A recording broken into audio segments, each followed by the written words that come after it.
saat ini untuk bersekutu bersama-sama. Dan kita yakin percaya ini bukan karena rutinitas kita saja, namun kita yakin ini adalah penyertaan kasih karunia Tuhan yang begitu nyata dalam kehidupan kita. Untuk itu mari sama-sama saya mengajak kita membuka kitab kita yang terambil dalam kitab Rut pasalnya yang ke-1. Kitab Rut pasalnya yang ke-1 ayatnya yang pertama sampai ayatnya yang ke-18.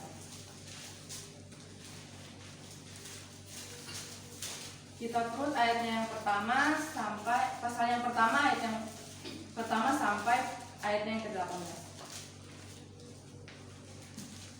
Nanti ayat yang pertama akan dibacakan oleh kaum pria, kemudian ayat yang kedua akan dibacakan oleh kaum wanita.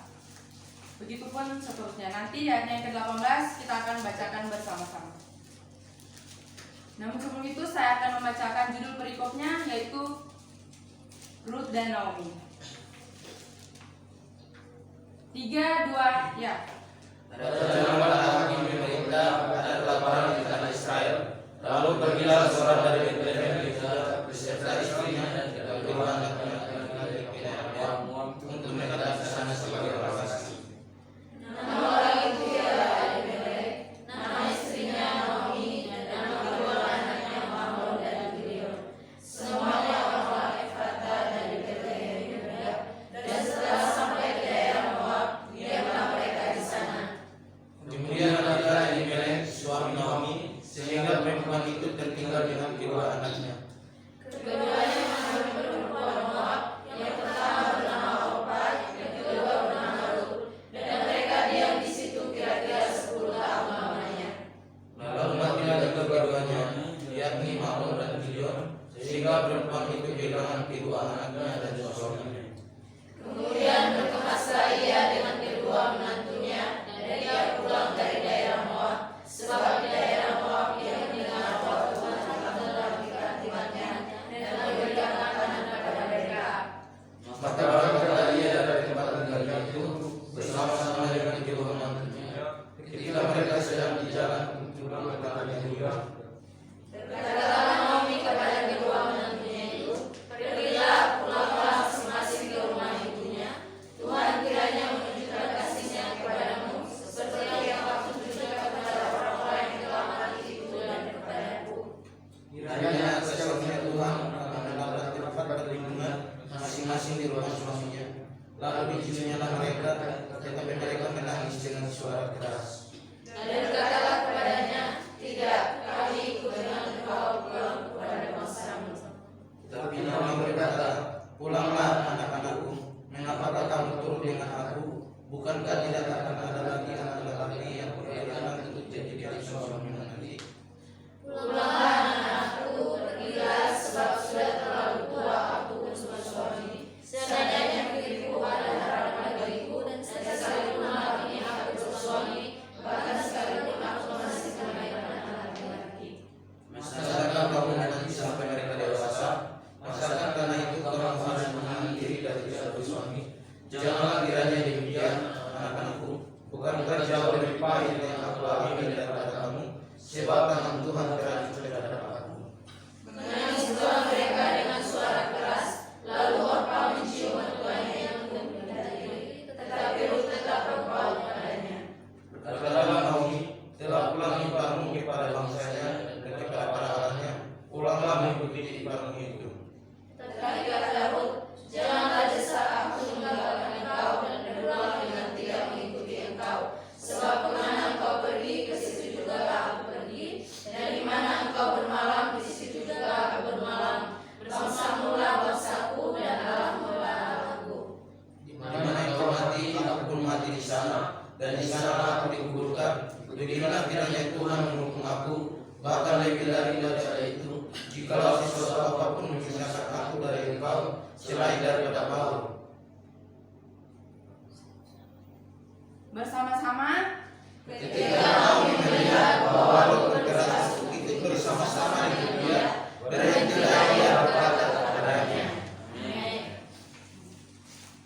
Baik, saudara-saudara yang terkasih dalam nama Tuhan Yesus Kristus, kitab Rut ini, melalui kitab Rut ini kita dapat melihat cara Tuhan bekerja di tengah-tengah umatnya.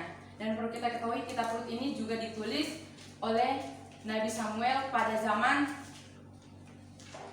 para hakim-hakim memerintah di tanah Israel. Jadi saudara yang terkasih dalam nama Tuhan Yesus Kristus, ketika kita mengalami masalah besar, pertimbangan apakah yang biasanya menguasai kita dalam mengambil keputusan sebagai makhluk ciptaan Tuhan, tidak dapat dipungkiri bahwa cara pandang kita terbatas.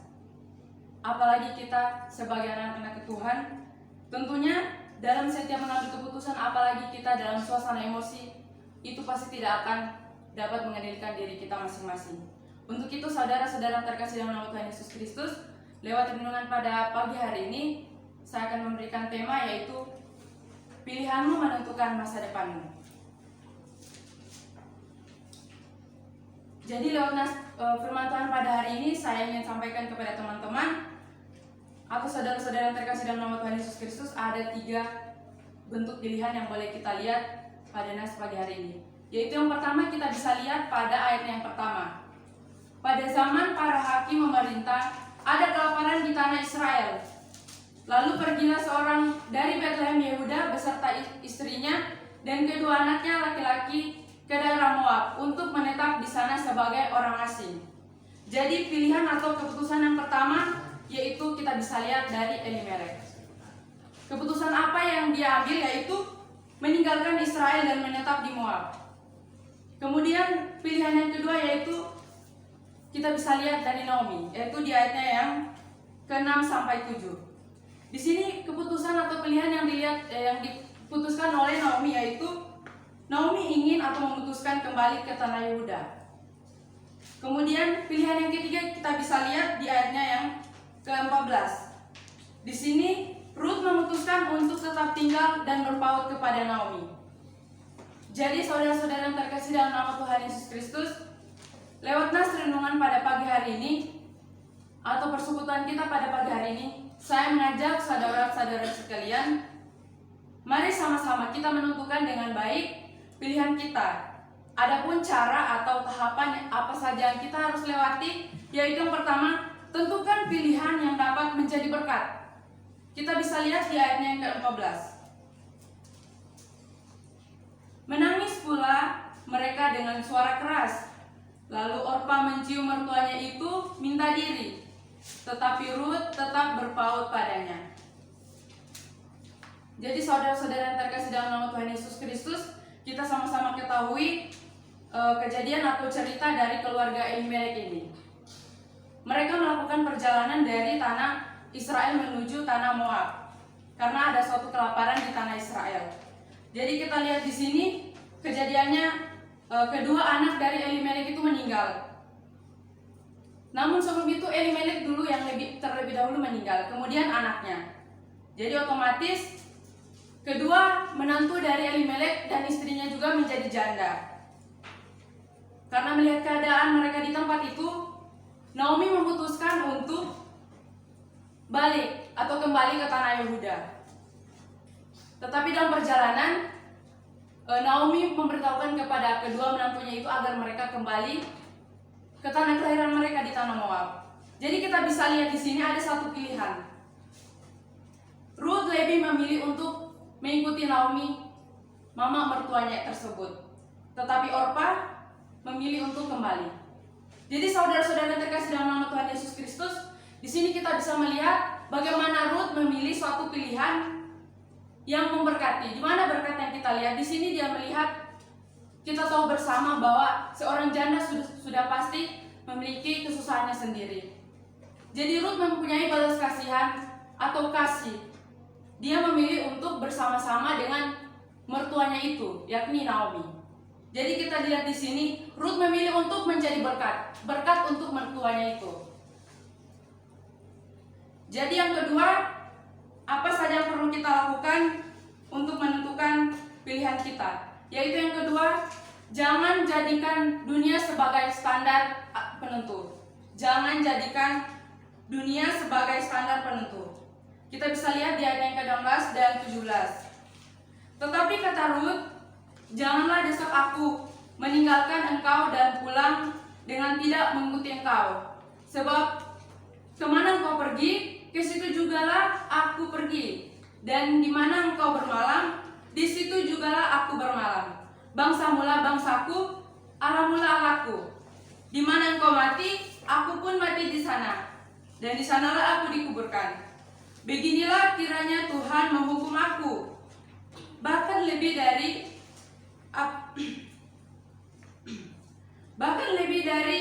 pada itu, jikalau sesuatu apapun memisahkan aku dari engkau, selain daripada maut. Jadi saudara-saudari yang sama diberkati oleh nama Tuhan, kita bisa melihat di sini. Dan saya ingin mengajak saudara-saudara yang terkasih dalam nama Tuhan untuk memilih pilihan kita atau menentukan masa depan kita. Yang kedua yaitu, jangan menjadikan dunia sebagai standar penentu. Kalau kita tahu bersama atau kita memikirkan secara rasional, sudah pasti kita lebih memilih pilihan yang diputuskan oleh Orpa, yaitu kembali kepada kelahiran atau tanah asal kita. Karena kita tahu tidak ada kehidupan lagi karena suaminya sudah tidak ada, papa mertuanya juga sudah tidak ada, dan belum tentu kehidupan yang diambil oleh Naomi tersebut menghasilkan suatu keberuntungan dengan kembali ke tanah Yehuda. Namun di sini kita melihat keputusan dari Rut itu. Dia memilih untuk tetap mengikuti mertuanya itu. Jadi di sini kita bisa lihat dia tidak menggunakan dunia sebagai standar untuk memutuskan keputusannya. Dia lebih memilih untuk berpaut kepada Naomi dan menyembah apa yang Naomi sembah, yaitu Allah Israel. Jadi lewat renungan kita pagi hari ini, saya mengajak saudara-saudara yang terkasih dalam nama Tuhan Yesus, kitab Rut ini telah memberikan kita contoh, khususnya tokoh Rut. Jadi di sini dia sangat memberikan teladan kepada kita, anak-anak yang terkasih dalam nama Tuhan Yesus Kristus, khususnya kita orang-orang yang sudah percaya, supaya kita melihat teladannya. Dia dalam menentukan kehidupannya, dia lebih memilih keputusan yang tidak sesuai dengan dunia, atau lebih memilih keputusan yang mungkin mustahil bagi dunia. Tapi dia percaya bahwa keputusannya itu akan mendatangkan berkat. Kita bisa lihat sekarang dia menjadi nenek moyang dari Raja Daud, yang bisa kita lihat nanti di pasalnya yang kedua, ayatnya yang pasalnya yang keempat di ayat yang ke-18 sampai ke-22. Jadi saudara-saudara yang sama diberkati oleh Tuhan Yesus Kristus, lewat keputusan dan pilihan Rut, kita belajar bahwa pilihan dan keputusan kita sangat penting untuk menjadi penentu masa depan kita ke depan. Untuk itu saya mengajak saudara-saudara yang terkasih dalam nama Tuhan Yesus Kristus untuk memilih yang dapat menjadi atau mendatangkan berkat bagi orang lain. Dan yang paling penting, jangan jadikan dunia ini sebagai standar penentu. Karena dunia ini sia-sia. Jadi demikianlah firman Tuhan pada saat hari ini. Kiranya apa yang telah kita baca bersama kita boleh renungkan dalam setiap kehidupan kita masing-masing, menjadikan setiap tokoh-tokoh Alkitab menjadi teladan dalam kehidupan kita, khususnya pembahasan kita pada saat pagi hari ini yaitu Rut. Terpujilah Kristus, firman yang hidup. Haleluya. Amin.